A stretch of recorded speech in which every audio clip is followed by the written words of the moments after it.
하락 방향으로 아주 레버리지가 큰 ETF를 샀습니다. 일주일 만에 4배가 됐어요. 카드가 비상카드를 하나하나 썼는데 제로금리면 이제 뭐예요? 더 이상 쓸 카드가 없는 거잖아요. 진짜 큰 기업은 살릴 거라고요. 뭐 주공업, 잠실주공 이런 거 막 3-4채씩 사놨어요. 퇴직금리로. 한 번만 더 위기가 와라 내가 싹 쓴다. 네, 반갑습니다 여러분.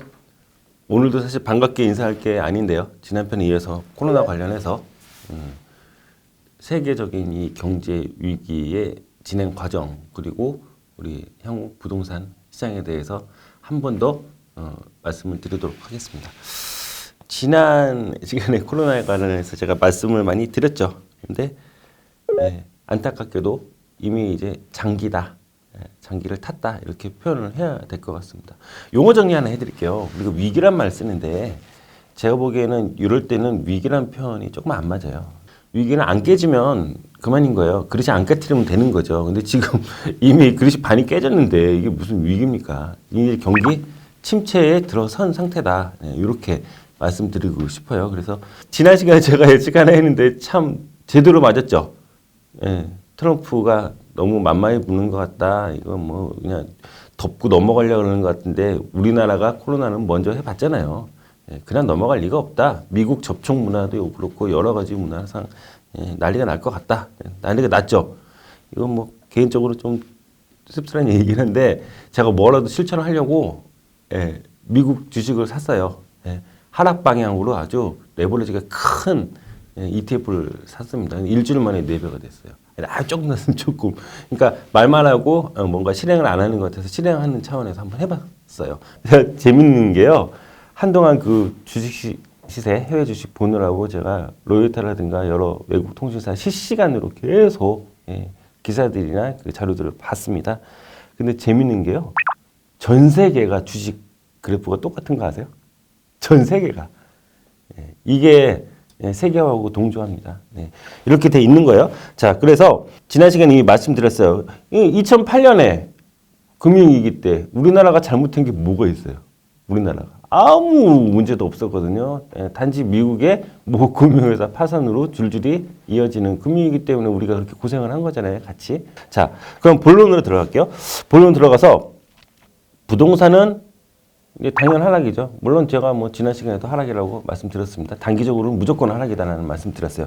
자, 그러면 지금은 장기고 단기고 일단 하락이다. 여기에 대해서는 거의 뭐 지금 상승할 거다. 상승 문제 없죠. 그래서 하락에 일단은 저는 단기가 크다. 라고 보는 거고요. 어떤 분들은 장기적으로 버티다가 이제 던져낼 것이다. 이런 측면인데 서울 수도권은 지난 시간에도 말씀드렸지만 그 공급 부족과 새집에 대한 수요, 이 펀더멘털이 너무 강하니까 제가 보기엔 버틸 사람은 버텨서 장기적으로는 덜 떨어질 것 같아요.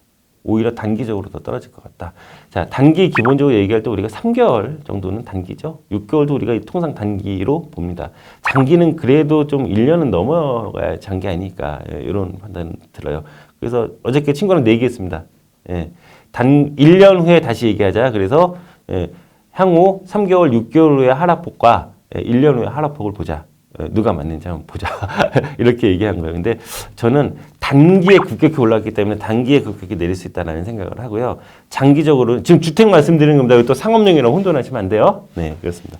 그래서 장기적으로는 오히려 하락폭이 적을 것이다. 그럼 단기에 어떻게 보면 기회가 올 수도 있겠네요. 자, 이 점 차원에서 다시 한번 말씀을 드려볼게요. 우리가 일단 경제적으로 살아 있어야 소득이 있고 생활이 돼야 부동산도 있는 겁니다. 그래서 부동산이 어떻게 보면 주식이나 채권 이런 경제 시장의 하위 시장이다. 이렇게까지 말씀을 드린 적이 있죠. 부동산 상승과 하락에 대해서요. 우리가 이 기준이 있는데 이게 생각보다 허술합니다. 우리가 시세, 가격 이걸 어떻게 보는 거냐면요. 되게 무식해요. 뭐냐면 아파트가 3,000세인데 하나가 비싸게 거래됐어요. 그럼 그게 시세예요. 이건 또 어떻게 해요? 이렇게 할 수밖에 없지. 그렇죠? 그러니까 작년에 어떤 일이 났어요? 신고가가 계속 호가가 높여졌는데 그게 쫓아가서 잡았죠.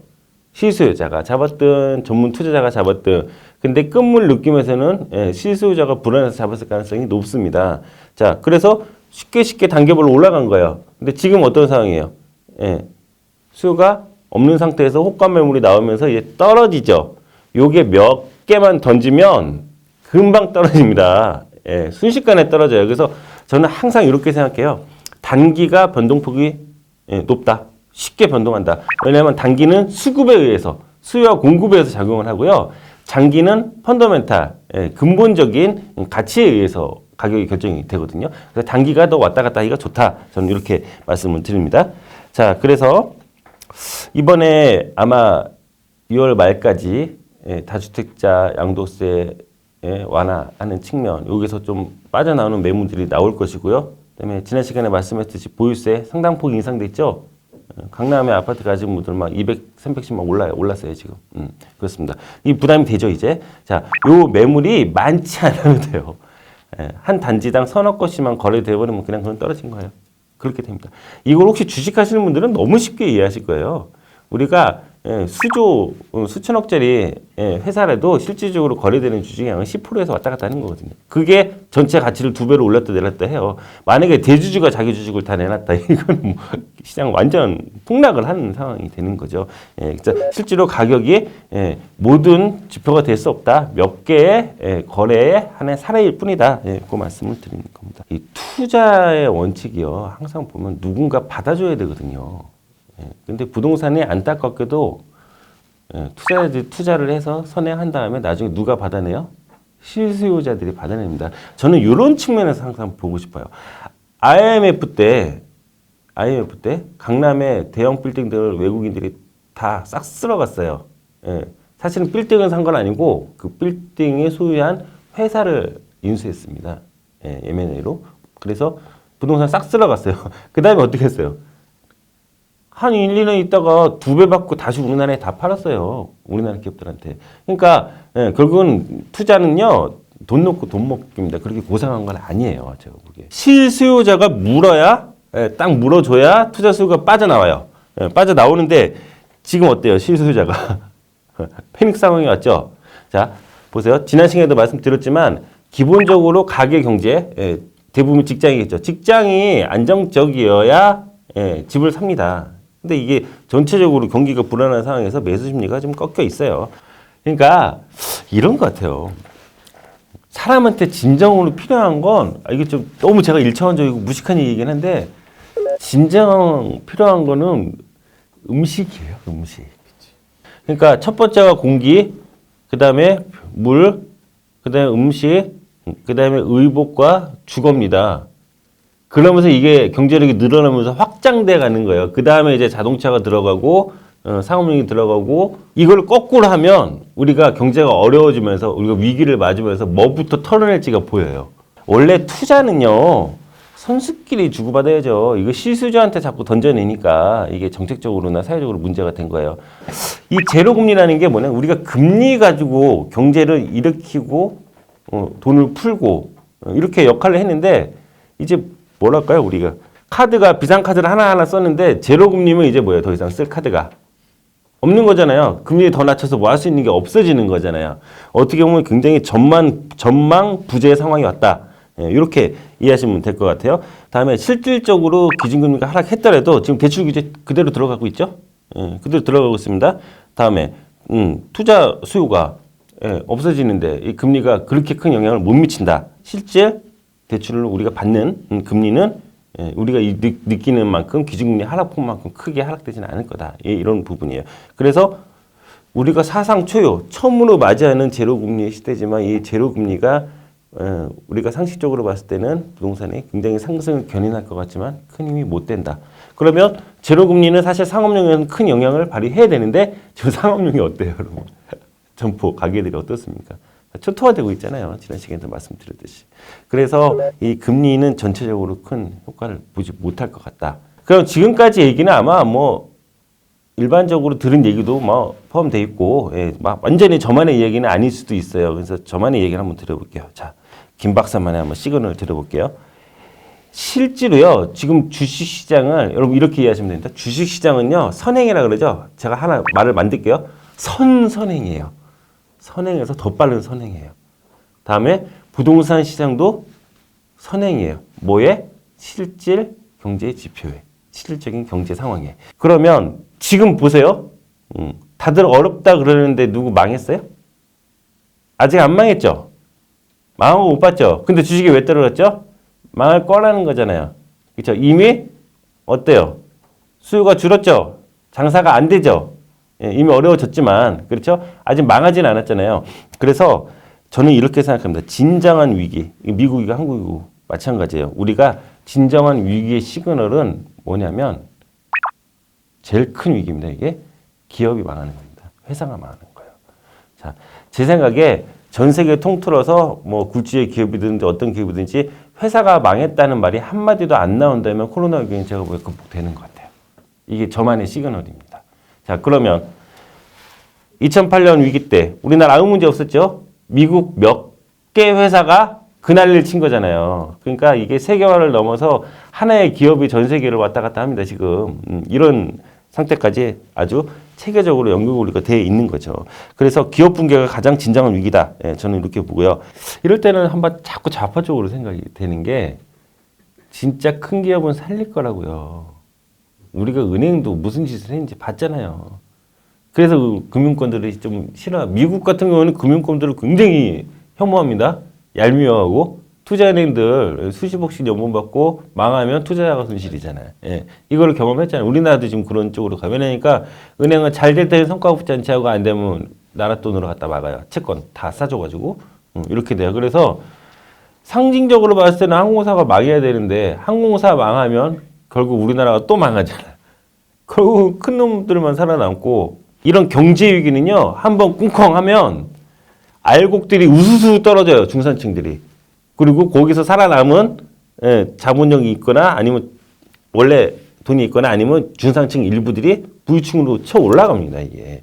그러니까 경제 위기는 안 좋아요. 제가 보기에는 양극화를 이게 더 심화시킵니다.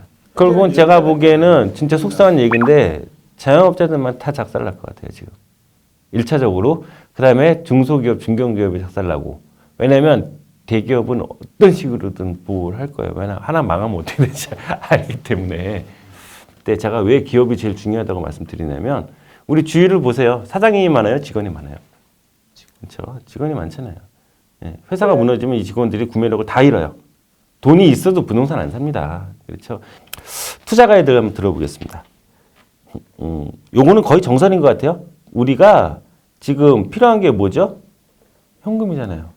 왜 현금인지 아시죠? 아니 당장 망하게 생겼는데 무부채 기업이 없어요. 거의 우리나라에. 외국도 마찬가지고. 근데 개인도 부채가 있는 경우가 많죠. 아유 주택 가지신 분들 다 대출 받으셨을걸요. 거의 다. 그렇죠? 예. 일단 위험할 때는 뭐예요? 빚부터 막아야 돼요. 예. 그렇기 때문에 현금이 중요한 겁니다. 지금 금값이 3월 초부터 한 중순까지 떨어졌습니다. 금값이 아시네요. 떨어졌어요.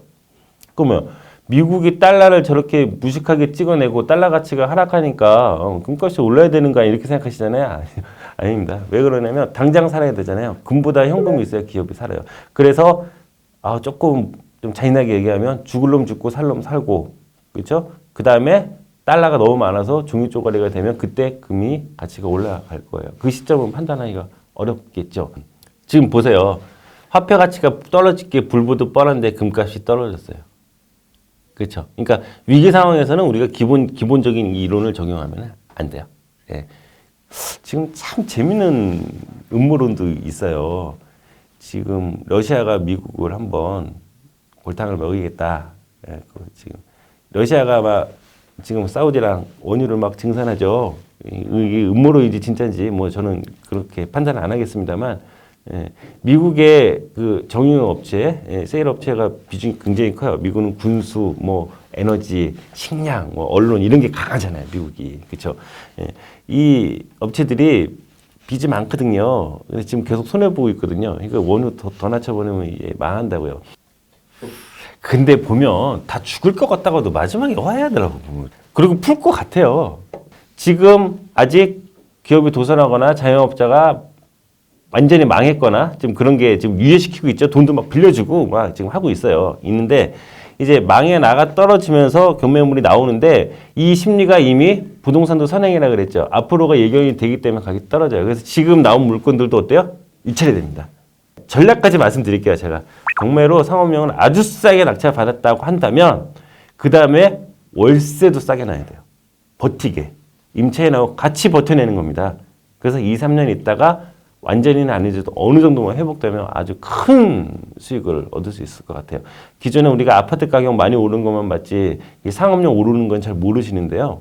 IMF 지나고 강남 빌딩이 두세 배씩 된 거 모르시잖아요. 관심도 별로 없으시잖아요. 자기 일이 아니라 그래요. 예, 그렇죠. 자, 투자자 입장에서는 굉장히 경매하기에 좋은 시장이 한번 올 것 같다. 예, 이 말씀을 드립니다. IMF를 지나고 나서 회복되는 순간 네, 그때 퇴직한 분들이 뭐 주공업, 잠실주공 이런 거 막 세네 채씩 사놨어요. 퇴직금으로. 그래갖고 부자가 됐어요. 은행 퇴직하신 분 이런 분들이. 그래서 그걸 맛을 보고 나서 2002년도쯤에 기억이 나요. 제가 대학원 다닐 때인데 한 번만 더 와라 제발. 한 번만 더 위기가 와라 내가 싹 쓴다. 이랬어요. 그렇잖아요. 그런 마음 없겠어요? 이게 사후론이에요 여러분. 거의 10년 정도 지나서 금융위기가 왔죠. 그때 아주 단기지만 V자 반등했습니다. 완전히 폭락해서 30% 폭락했다니까요. 아파트가. 아무도 기억을 못해요. 단기라서. 그때 샀을까요? 못 샀을까요? 또 못 샀어요. 무서워서. 왜 그러니까 금융위기를 처음 맞아봤잖아요. 미국 금융이 흔들릴 거라는 생각을 아무도 못했죠. 항상 우리가 맞는 건 처음입니다. 코로나도 처음이지만 그 당시 미국 금융위기도 처음이에요. 미국 금융시장은 누구보다도 안전하고 첨단이라고 생각했어요. 사람들이. 그러니까 그럼에도 불구하고 언제나 회복됐죠. 근데 회복 기간에 대한 문제인데 이번에는 좀 길지 않을까 뭐 이런 예측도 하긴 합니다만 아주 긴 텀으로 봤을 때는 결과적으로는 코로나는 물러갈 거고 다시 어느 정도 정상 궤도에 올라가지 않을까 또 그런 생각을 해봅니다. 네. 어차피 우리가 정보는 아는 사람이 유리한 거잖아요. 어쩔 수 없는 거죠. 그래서 시장을 주의 예시하십시오. 기업 붕괴가 일어나냐 이 부분을 잘 보시고요. 다음에 어쨌든 우리는 살아가야 되고 살아가야 될 집이 있어야 되고 살아가야 될 영업 장소 상가도 있어야 되고 하니까 이런 매수 타이밍 잘 잡으시면 좋을 것 같고요. 현금 여력 버틸 수 있는 힘이 없는 분들은 그 없다는 기준은 본인이 알아요. 본인이 압니다. 버틸 수 있을 때까지 버티고 싶겠지만 그렇죠. 어쨌든 어려운 분들은 제가 보기에는 매각이 좀 맞을 것 같고요. 저는 이제 뭐 빼도 박도 못하게 결론을 짓게요. 단기적인 하락폭이 좀 클 것이다. 그다음에 장기적으로도 좀 하락할 것이다. 여기서 단기 6개월, 장기 1개월 이렇게 끊어보겠습니다. 네, 오늘 여기서 마치고요. 여러분 코로나 피로감으로 너무 힘드실 텐데 자, 힘내시고요. 우리 안전한 지역, 우리 가족끼리는 좀 다녀도 되지 않을까요? 예, 이런데 좀 다니시면서 운동도 하시고 학생들도 지금 계약 못해요. 너무 힘든데 네, 그렇습니다. 이 위기 우리 서로 도우면서 잘 극복해 나갔으면 합니다. 네, 오늘 여기서 마치겠습니다. 감사합니다.